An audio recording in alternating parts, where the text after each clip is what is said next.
ഗിരി ബ്ലോഗ്സിൻ്റെ പുതിയൊരു ഫുഡി ബ്ലോഗിലേക്ക് ഏവർക്കും സ്വാഗതം. നമ്മളൊന്ന് ഇവിടെ ഉണ്ടാക്കാൻ പോകുന്നത് ഈ കുട്ടും ചൂടത്ത് കുടിക്കാൻ പറ്റിയ നല്ല അടിപൊളി ഒരു ഡ്രിങ്ക്സാണ്. സോഡ, തൈര്, പഞ്ചസാര, ഈ 3 ഐറ്റമാണ് നമ്മൾ ഇതിനായിട്ട് എടുത്തിരിക്കുന്നത്. ആദ്യമായിട്ട് നമ്മൾ ഈ സോഡ അല്ല, നമ്മൾ ആദ്യം തൈരും പഞ്ചസാരയും കൂടെ ഒന്ന് മിക്സിയിൽ അടിച്ചെടുക്കും. അതിനുശേഷം നമ്മൾ സോഡ അതിനകത്തേക്ക് ചേർക്കും. അത് കഴിഞ്ഞാണ് നമ്മളിത് കുടിക്കുന്നത്. ആദ്യം നമുക്ക് തൈരും പഞ്ചസാരയും ഒന്ന് മിക്സിയിൽ അടിച്ചെടുക്കാം, അതിനുശേഷം വരാം. ഓക്കെ, അപ്പം നമ്മൾ ആദ്യമായിട്ട് തൈര് മിക്സിയിലേക്ക് ഒഴിക്കുകയാണ്. ഇതിനുശേഷം നമ്മൾ പഞ്ചസാര ഒഴിക്കുകയാണ്. ഇനി നമുക്കിതൊന്ന് അടിച്ചെടുക്കാം. ഇതാണ് രണ്ടുകൂടെ ചേർത്ത് അടിച്ചെടുത്തതിന് ശേഷം നമ്മൾ സോഡ ചേർക്കും. ഓക്കെ, നമ്മൾ തൈര് പഞ്ചസാരയിൽ അടിച്ചെടുത്തിരിക്കുകയാണ്. ഇനി ഇതിലേക്ക് നമ്മൾ സോഡ ചേർക്കുകയാണ്.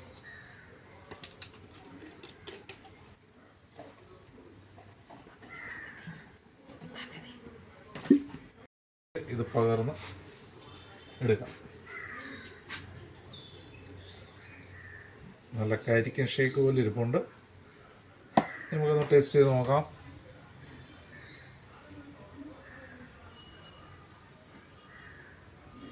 ആ പുളിയും മധുരവും സോഡയുടെ ഒരു എഫക്റ്റ് ചൂട് സമയത്തൊക്കെ ട്രൈ ചെയ്ത് നോക്കാൻ പറ്റുന്ന സൂപ്പർ ഐറ്റമാണ്. എല്ലാവരും ട്രൈ ചെയ്ത് നോക്കണം. ഞങ്ങളുടെ ജോൺ ഗിരി ബ്ലോഗ്സിൻ്റെ ഫുഡി ബ്ലോഗുകൾ നിങ്ങൾക്ക് ഇഷ്ടമായെങ്കിൽ ഞങ്ങളുടെ ചാനൽ സബ്സ്ക്രൈബ് ചെയ്യണം, ലൈക്ക് ചെയ്യണം, ഞങ്ങളുടെ ഫേസ്ബുക്ക് പേജ് ഫോളോ ചെയ്യണം. ഓക്കേ.